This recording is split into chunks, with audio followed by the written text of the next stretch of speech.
महका को मैसर नहीं रोज़ी, उस खेत के हर खोशा गुंदम को जला दो.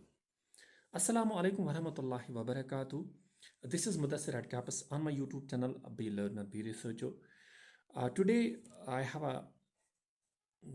I can say that this is one of the best topic which I would love to discuss with my students and parents. हो सकेगा तो टीचर्स के लिए भी ये इंफॉर्मेटिव रहेगा. आज मैं जिस टॉपिक पे बात करूँगा उससे पहले एक लाइन आपको बताना चाहूँगा कि हम कश्मीरी लोग जो है ना, we fail to accept the challenge and we fail to adopt ourselves in the modern society. बात ये है, सेशन चेंज हो गया तो कश्मीर का हर कोई टीचर, हर कोई स्टूडेंट परेशान हो गया. अब सेशन वापस आ गया. अब कश्मीर में और एक प्रॉब्लम आ गई है कि क्या एनसीईआरटी बुक्स है या प्राइवेट पब्लिकेशन है. मैं टीचर्स के लिए यहाँ पे एड्रेस एक चीज़ करूँगा, स्टूडेंट्स के लिए एक चीज़ एड्रेस करूँगा और पेरेंट्स के लिए चीज़ एड्रेस करूँगा.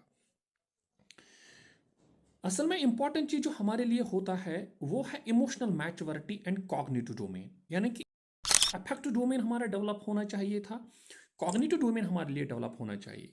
जो भी कोई प्राइवेट पब्लिकेशन है वो इन दोनों चीज़ों पे कभी काम नहीं करते. मैं एज अ स्टूडेंट आप सबसे एक रिक्वेस्ट करूँगा, जिस टीचर को पढ़ाना होगा या जिस स्टूडेंट को पढ़ना होगा और जिस पेरेंट को इंफॉर्मेशन होगी, आप एक हाथ में एनसीईआरटी बुक रखो, आप दूसरी हाथ में प्राइवेट पब्लिकेशन रखो. देखो किस बुक का ऑर्डर बेस्ट है और किस बुक की इंफॉर्मेशन ऑथेंटिक है. That is important thing. अब बात है कि हम छोटे क्लासेस से, class 3rd, class 4th, class 5th, class 6th, 7th, 8th, 9th, 10th, private publication वालों का जो पॉइंट ऑफ व्यू होता है वो क्लास 7th और क्लास 6th में आपको वो कंटेंट देते हैं जो आपको क्लास 9th में पढ़ना है, जो आपको क्लास 10th में पढ़ना है एज पर एनसीईआरटी. यहाँ पे पेरेंट्स को लगेगा कि नहीं, मेरा बच्चा जो चीज़ 7th में ही पढ़ता है, 8th में पढ़ता है, वो तो बेटर है, बाद में ये 9th और 10th में पढ़े. ये तो बहुत अच्छी बात है, मैं भी मानता हूँ ये बहुत अच्छी बात है. बट जो प्राइवेट पब्लिकेशंस होते हैं कि उनका कॉग्निटिव डोमेन और affective domain keeping in view नहीं होता है. जो एनसीईआरटी पब्लिकेशंस होती है वो जब कोई भी बुक बनाती है, वो कोई भी चैप्टर बनाती है, उस चैप्टर के पीछे एक ऑथेंटिक रिसर्च होता है जो कि प्राइवेट पब्लिकेशंस में नहीं होता है. जो एनसीईआरटी बुक्स होते हैं कि उनको कंप्लीटली ऑथेंटिसिटी होती है, उनका जो डेटा होता है, उनकी जो एनालिसिस होती है, उनका जो भी कोई मेथोडोलॉजी उन्होंने इस्तेमाल की हुई होती है, दैट इज कंप्लीटली ऑथेंटिक, उसमें कोई डाउट नहीं है.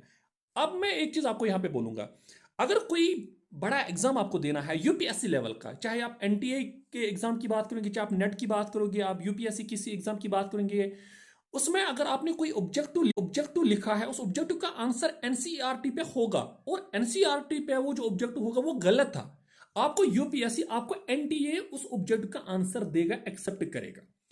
अगर वो आंसर गलत है बट आपकी एमटीजी बुक होगी या आपकी कोई और प्राइवेट पब्लिकेशन होगी, उसको कभी कंसिडर नहीं किया जाता है.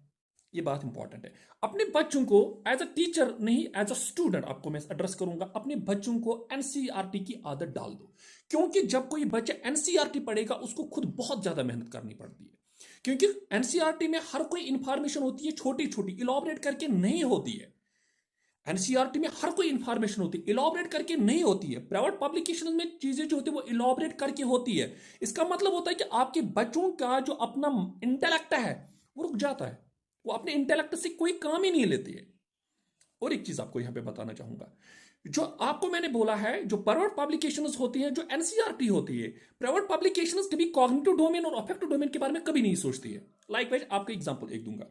अगर मैं एज ऑफ मैरिज की बात करूंगा, जो एक लड़की होती है at the age of 10, 11, 12 onward, she is able to go for marriage, यानी कि वो मैरिज के लिए एलिजिबल है as per biological perspective is concern. Remember the point. जब एक लड़की की एज 10 साल से आगे, 11, 12, 13, 14, 15 आएगी, क्यों 10 साल से आगे वो शादी कर सकती है, because biologically she is eligible. But is this legal? No, this is not legal. अगर एक लड़के की बात करेंगे at the age of 12, 13, 14, 15, he is eligible for marriage as per biological perspective is concern. But Indian constitution ने 18 years and 21 years क्यों रखा है? क्योंकि 18 ईयर्स तक इस लड़की की जो इमोशनल मैच्योरिटी है उसने वो अचीव की हुई होती है.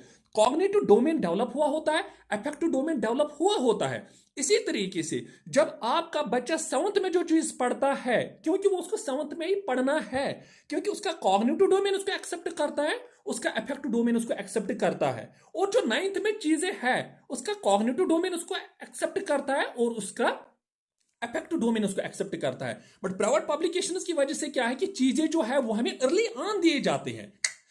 अर्ली डेवलपमेंट भी ठीक नहीं है, लेटर डेवलपमेंट भी ठीक नहीं है, अर्ली मैच्योरिटी भी ठीक नहीं है, लेट मैच्योरिटी भी ठीक नहीं है। एग्जैक्ट जो होती है ना वो नॉर्मल सी होती है। 7 साल का बच्चा, उसको 7 साल की उम्र में जो चीजें सीखनी है ना वो उसको सिखाओ।